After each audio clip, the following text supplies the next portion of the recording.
Hi friends, இன்றைக்கி நம்ம இந்த வீடியோவில் என்ன பார்க்க போகிறோம்னா Tamil Nadu agriculture university seat allotment 3 அதாவது சீட் அலாட்மெண்ட் 3 சிவி போயிட்டு வந்தவங்க எவ்வளோ பேர் இன்றைக்கி சிவி வந்தாங்கன்னு சொல்லியிருக்காங்க. அதுதான் இந்த வீடியோவில் பார்க்க போகிறோம் ஃப்ரெண்ட்ஸ். வீடியோக்குள்ளே போகிறதுக்கு முன்னாடி நம்ம சேனல் சப்ஸ்கிரைப் பண்ணுங்கள், வீடியோ லைக் பண்ணிட்டு பாருங்கள் ஃப்ரெண்ட்ஸ். முடிஞ்ச அளவுக்கு வீடியோ ஸ்கிப் பண்ணாமல் பாருங்கள். ஒரு 4 நிமிஷம் வீடியோ தான், முடிஞ்ச அளவுக்கு ஸ்கிப் பண்ணாமல் பார்த்தீங்கன்னா உங்களுக்கு தான் யூஸ்ஃபுல்லாக இருக்கும். ஓகேவா ஃப்ரெண்ட்ஸ்? நிறைய பேர் ஃபஸ்ட்டு கேட்குற டவுட் பார்த்தீங்கன்னா, எப்போ காலேஜில் போய் அட்மிஷன் போடணும்னு கேட்குறீங்க. மோஸ்ட்லி பார்த்தீங்கன்னா ஃபெப்ரவரியில் தான் காலேஜ் ஸ்டார்ட் பண்ணுற மாதிரி சொல்கிறாங்க. ஸோ அப்போ மோஸ்ட்லி பார்த்தீங்கன்னா ஜனவரி 25க்குள்ளே பார்த்தீங்கன்னா உங்களை அட்மிஷன் போட சொல்லுவாங்க. ஏன் ஜனவரி 25ன்னு பார்த்தீங்கன்னா அந்த ஜனவரி 25க்கு மேலே அட்மிஷன் போடாதவங்களை பார்த்தீங்கன்னா வேக்கன்சியாக போட்டு அவங்களுக்கு தனி சீட்டு கொடுப்பாங்க. வெயிட்டிங்கில் இருக்கிறவங்களுக்கு பார்த்தீங்கன்னா தனி சீட்டு கொடுப்பாங்க. ஸோ வேக்கன்சி எவ்வளோ இருக்குதுன்னு பார்ப்பாங்க. ஸோ ஜனவரி 25க்குள்ளே மோஸ்ட்லி பார்த்தீங்கன்னா அட்மிஷன் போட சொல்லுவாங்க.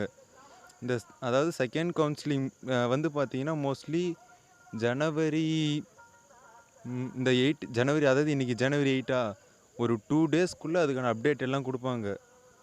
எப்போ செகண்ட் கவுன்சிலிங்னு சொல்லிட்டு இந்த 15 டேஸ்க்குள்ளே செகண்ட் கவுன்சிலிங் அண்டு அதுக்கான ஸ்லைடிங் இந்த ப்ராசஸ் எல்லாமே பார்த்தீங்கன்னா இந்த ஒரு 15 டேஸில் முடிக்க பார்ப்பாங்க. ஏன்னா பிப்ரவரி ஸ்டார்டிங்கில் காலேஜ் ஸ்டார்ட்னா இப்போயே இந்த எல்லா ப்ராசஸும் முடித்தா தான் அவங்களுக்கு ஈஸியாக இருக்கும் காலேஜ் போய் ஜாயின் பண்ணுறதுக்கு ஸ்டூடெண்ட்ஸுக்கும். ஸோ மோஸ்ட்லி இப்போவே பார்த்தீங்கன்னா இது எல்லா ப்ராசஸும் முடிக்க பார்ப்பாங்க. அதேமாதிரி இந்த ஃபஸ்ட்டு கவுன்சிலிங்கில் எனக்கு நாட் காட் சான்ஸ்னு வந்துச்சு, இன்னுமே எனக்கு சீட் அலாட் ஆகலை, அதாவது இந்த டிசம்பர் 28 எனக்கு சீட் அலாட்மெண்ட் ஆகலைன்னு சொல்கிறவங்களாம் பார்த்தீங்கன்னா வெப்சைட்டில் போடலைனாலும் அவங்க வெயிட்டிங் லிஸ்ட்டுன்னு போட்டு ஒரு லிஸ்ட்டு வச்சுருப்பாங்க யூனிவர்சிட்டி தரப்புலேருந்து. அதை ஸ்ட்ரெயிட்டாக வெப்சைட்டில் போட மாட்டாங்க. அவங்களுக்கெல்லாம் எப்போ சீட் அலாட்மெண்ட் பண்ணுவாங்கன்னு பார்த்தீங்கன்னா இந்த செகண்ட் கவுன்சிலிங் முடிஞ்ச பிறகு ஸ்டூடெண்ட்ஸுக்கு பார்த்தீங்கன்னா ஸ்லைடிங் அப்ளை பண்ண சொல்லியிருப்பாங்க. இந்த செகண்ட் ஸ்லைடிங் யார் யார் சீட் அலாட்மெண்ட் பண்ணுறாங்களோ அவங்களுக்குலாம் ஸ்லைடிங்னு பார்த்தீங்கன்னா ஒன்று நடக்கும். அவங்களுக்கு ஸ்லைடிங் நடக்கும்போது உங்களுக்கு சீட் அலாட்மெண்ட் பண்ண நிறைய சான்ஸ் இருக்குது. ஏன்னா ஒவ்வொரு ஸ்லைடிங் அப்போவும் சீட் அலாட்மெண்ட் பண்ணுறாங்க. ஸோ அதனால் பார்த்தீங்கன்னா இந்த செகண்ட் கவுன்சிலிங் அப்புறம் ஸ்லைடிங்கில் உங்களுக்கு சீட் அலாட்மெண்ட் பண்ணுறதுக்கு நிறைய சான்ஸ் இருக்குது. ஸோ நீங்கள் ஓரளவுக்கு கவலைப்படாமல் இருங்க. ஏன்னா செகண்ட் கவுன்சிலிங் வைக்கும் போது ஃபஸ்ட்டு கவுன்சிலிங்கில் இருக்கிறவங்களுக்கு ப்ரிஃபரன்ஸ் கொடுக்காமல் விட மாட்டாங்க. ஸோ நீங்கள் கொஞ்சம் கவலைப்படாமலே இருக்கலாம். மோஸ்ட்லி ஒருவேளை உங்களுக்கு யாருன்னா எனக்கு ரொம்ப கம்மி கட் ஆஃப் அப்படின்னு ட்ரை பண்ண முடியல, என்னால் ஃபீஸும் ரொம்ப கட்ட முடியாதுன்னு நினச்சிங்கன்னா நான் உங்களுக்கு எல்லாருக்கும் ஒரு ப்ளஸ்ஸாக ஒன்று சொல்கிறேன். இந்த ஒரு வருஷம் எஃபர்ட் போட்டு ICAR exam, Indian council of agriculture research, அந்த ஐகேர் எக்ஸாம் எழுதுனீங்கன்னா கண்டிப்பாக உங்களுக்கு பார்த்தீங்கன்னா இந்தியாவில் இருக்கிற எல்லா யூனிவர்சிட்டிலையுமே நீங்கள் அதிக மார்க் எடுத்தால் எல்லா யூனிவர்சிட்டிலையும் படிக்கிறதுக்கு நிறைய சான்ஸ் இருக்குது. ஏன்னா இது ஆல் இண்டியா கோட்டா லெவலில் வரும் ஐகேர் எக்ஸாம் எழுதுனீங்கன்னா அவங்க மார்க் எல்லாமே. ஸோ மோஸ்ட்லி நீங்கள் ஐகேர் எக்ஸாம் அது தமிழ்நாடு நான் செக் பண்ணி பார்க்குறேன்.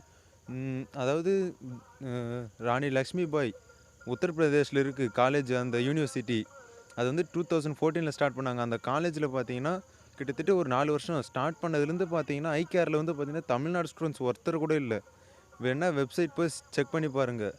ஏன்னா அந்த காலேஜில் ராணி லக்ஷ்மி பாய் காலேஜ் நான் சொல்கிறேன் பாருங்கள், யூஜி அதாவது அண்டர் கிராஜுவேட் அக்ரிகல்ச்சர்னு பார்த்தீங்கன்னா இயர்லி 10,000 தான் வருது. ஃபீஸே டோட்டலி பார்த்தீங்கன்னா இயர்லி 10,000 தான் வருது. ஹாஸ்டல் ஃபீஸ் எல்லாமே சேர்த்து தான் சொல்கிறேன். காஸ்ட் அண்ட் டெபாசிட் அதாவது அது மட்டும் ரிட்டர்ன் பண்ணுவாங்க. அந்த காசு மட்டும் பார்த்தீங்கன்னா ஒரு 3,500 என்ன ஃபஸ்ட்டில் 4 வருஷத்துக்கு சேர்த்து ஒன் டைம் பேமெண்ட் கட்ட சொல்கிறாங்க. மற்றபடி பார்த்தீங்கன்னா இயர்லி 10,500 என்னமோ பே பண்ண சொல்கிறாங்க அந்த காலேஜில். ஸோ நீங்கள் முடிச்சுட்டு வர்றதுக்கே பார்த்தீங்கன்னா மோஸ்ட்லி ஒரு 1 லேக் அந்த செலவு இந்த செலவுன்னு பார்த்தீங்கன்னா ஒரு லட்சத்துக்குள்ளே முடிச்சுட்டு வந்துடலாம். நீங்கள் இந்த தமிழ்நாடு யூனிவர்சிட்டியில் எங்கே படித்தாலுமே 1 லட்சத்துக்குள்ளே எங்கேயுமே படிக்க முடியாது.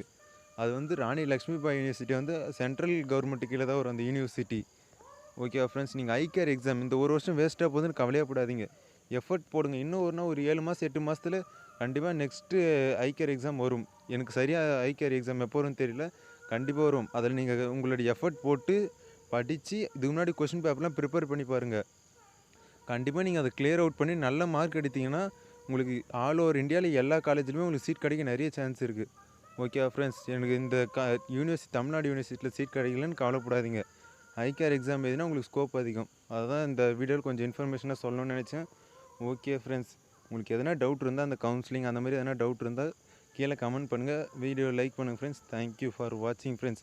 இதேமாதிரி இந்த காலேஜ் ஆல் ஓவர் இந்தியாவில் இருக்கிற அக்ரிகல்ச்சர் யூனிவர்சிட்டி இன்ஃபர்மேஷன் வேணும்னா கீழே கமெண்ட் பண்ணுங்கள். ஓகே ஃப்ரெண்ட்ஸ், தேங்க்யூ ஃபார் வாட்சிங்.